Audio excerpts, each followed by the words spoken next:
एही दिसंबर में होई सगाई, चढ़ते जनवरी हो जाए विदाई। जान करी हो ना तू आँख नम,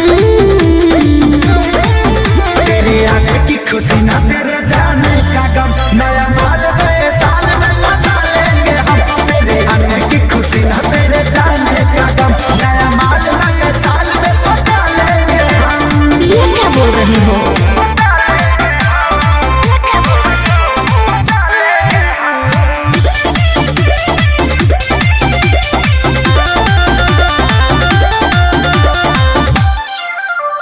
आई बराती तो जल पिटी हो छाती, रोई हो जानी हमरा खाती हो। खुशी से जाना जाने डराना, काहे सनम घबराती हो। अरे तो का करी? आई बराती तो जल पिटी हो छाती, रोई हो जानी हमरा खाती हो।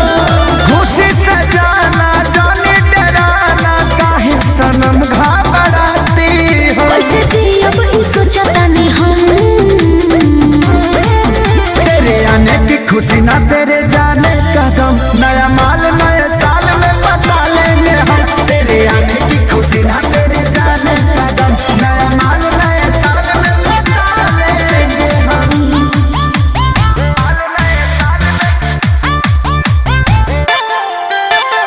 Music by Arya Sharma.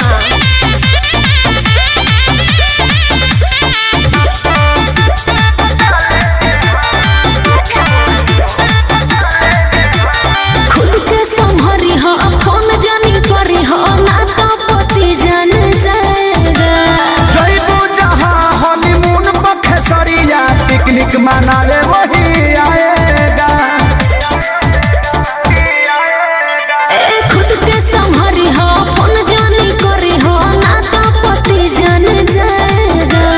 जइबू जहाँ हनीमून बखेसरी, पिकनिक मनावे वही आएगा। तो फिर का सुधा कर संगे रन, खुशी न तेरे जाने का गम। नया माल नए साल में बता लेंगे हम। तेरे आने की खुशी न तेरे जाने का गम। नया माल नए साल में बता लेंगे हम। ना मन बता जा। जो यू आर ऐस कर।